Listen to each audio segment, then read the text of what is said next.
So I decided to make a video because this other thing keeps popping up, you know, and it's something that I realized that generations of hurt and having the world constantly be at war, because we're constantly at war, we've sort of forgotten how to nurture each other. There are a lot of people who say, I don't like feeling like this, or I don't like being like this, but then they have no idea how to change it because there's nobody that shows it. They don't see it in action, right?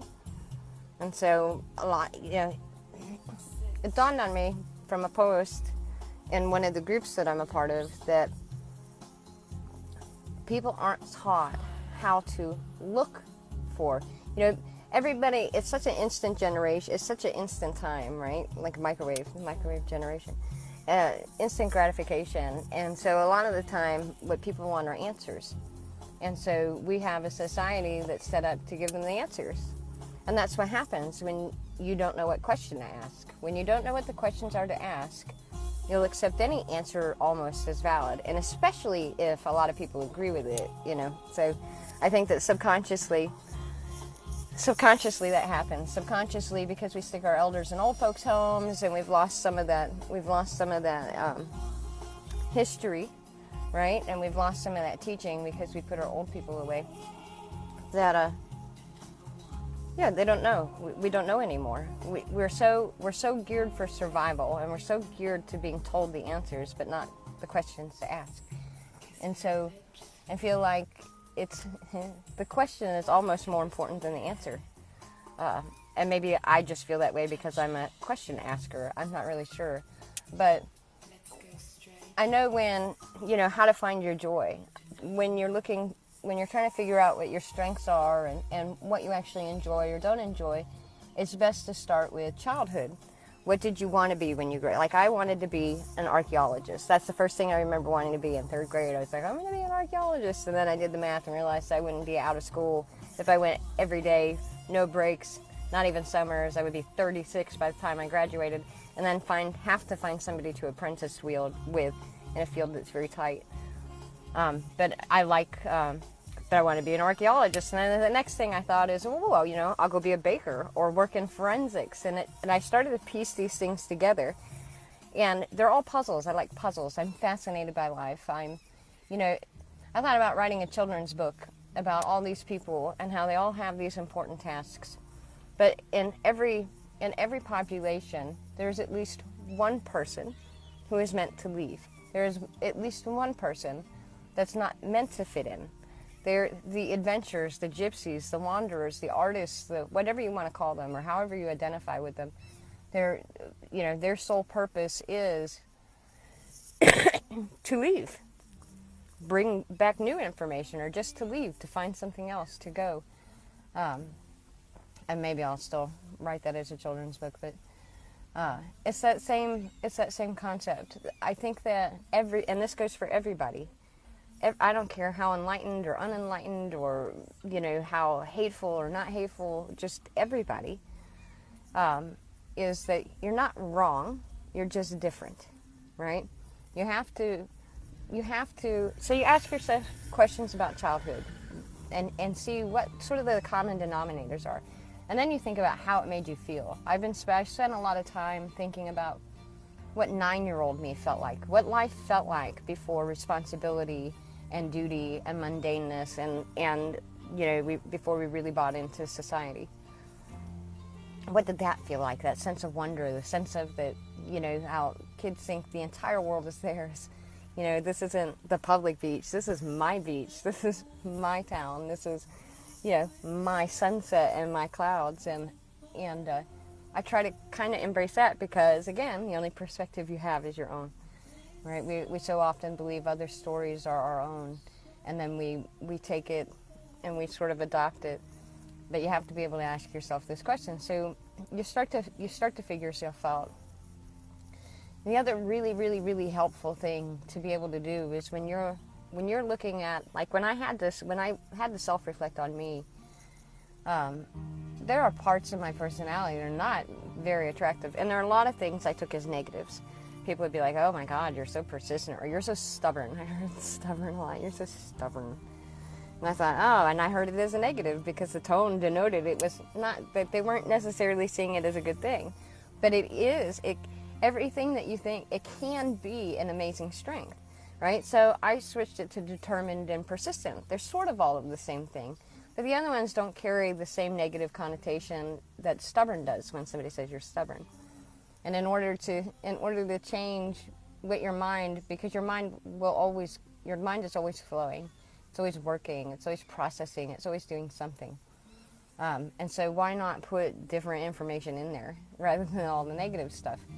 Which leads us to,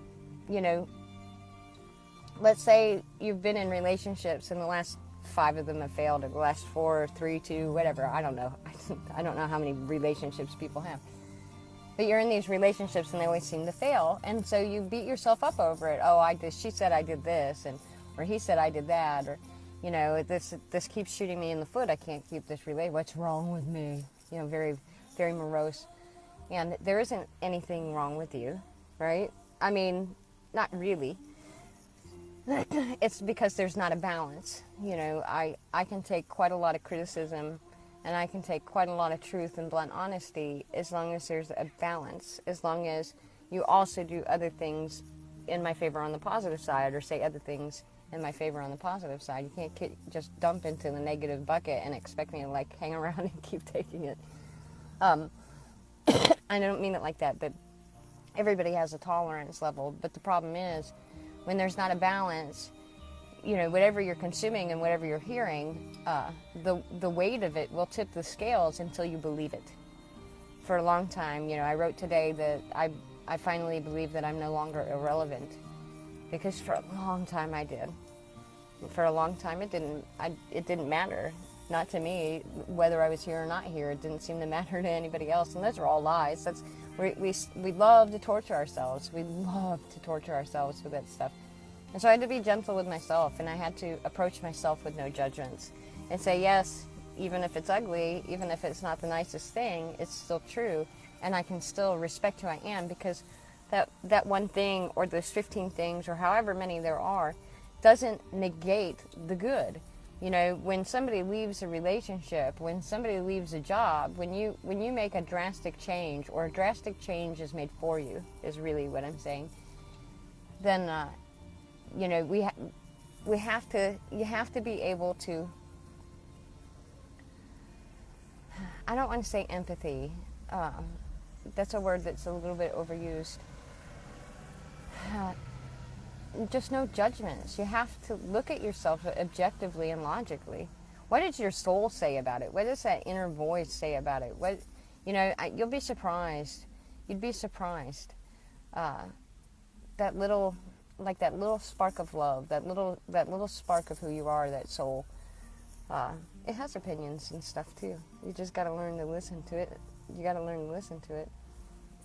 Lately, like for me, my reoccurring themes in the last week have been, well, they're personal. I won't really share those, not right now, not until I can get that more concise, because I'll get completely off track. Not that I'm not already like a derailed train. But I think you can understand the gist of what I'm saying. When I had to look at myself and say, yes, I'm stubborn, so how do I make that work for me? How do I turn that into a positive?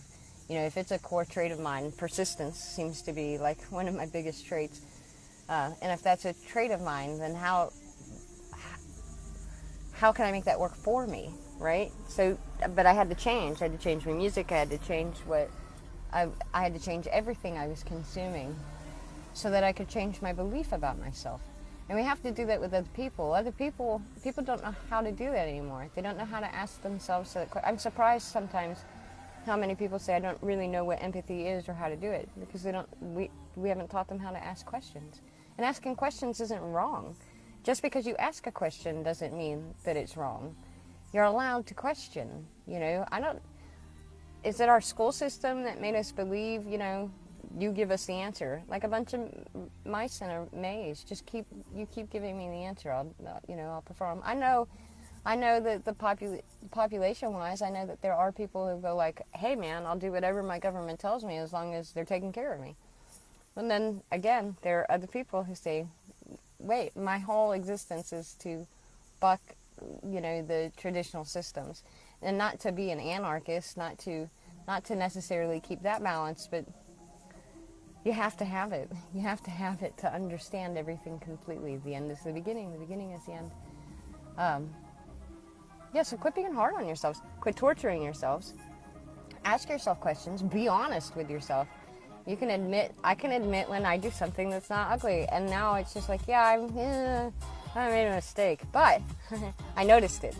And because I noticed it, when I first started a couple years ago with my anger, I could slip into old habits. I could slip right back into anger for a month and be like, and then I'd notice and go like, oh man, I totally dropped the ball on that.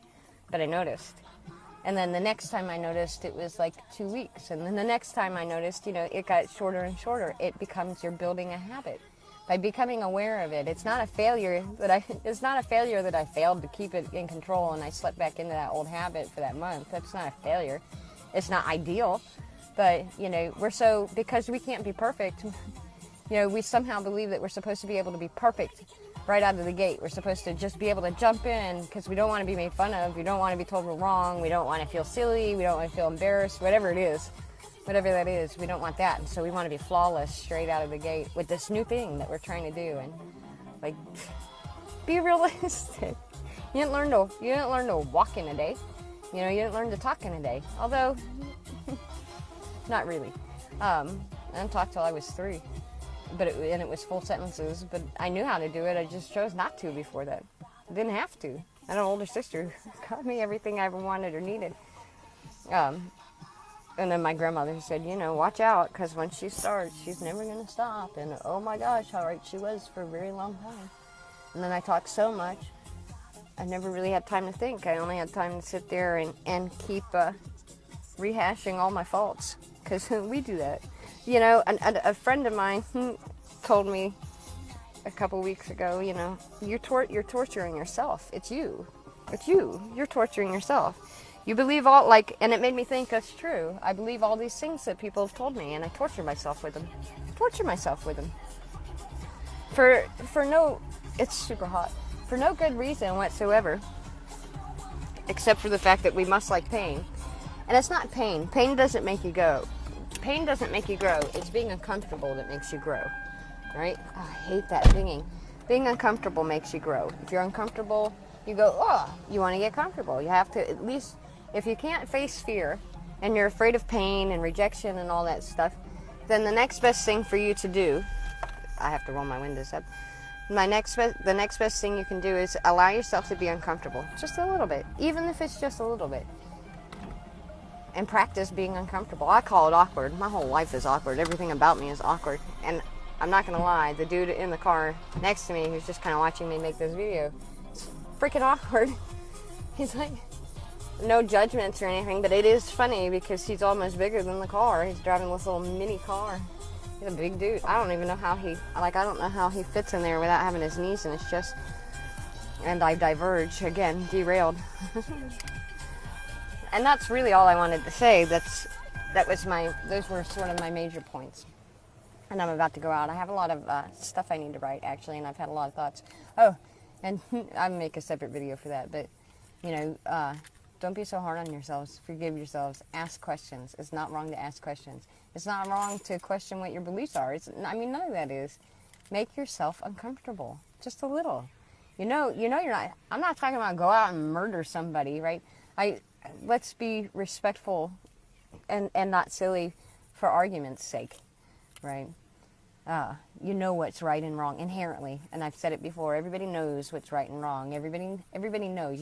It's just like the woman who stays with the man that beat her, because that was me. They stay for whatever reason. They have a reason. May not be a good reason. They may know that they'd catch a lot of shit for it, but they have a reason. Whatever it is, it's just a lot of the time. For me, it was harder for me to say I have no self-respect than it was to leave him. It took a while, but that's where my persistence comes in, my persistent stubbornness. But yeah, it's really hot sitting in the car, and so I don't intend to make this any longer. I intend to, let me see if I can show you this. I'm going to go do my sunset and chill and write and finish listening to what I need to listen to. have a beautiful night. And yeah, I I'll make a second video for the silly thing. I won't put it with this.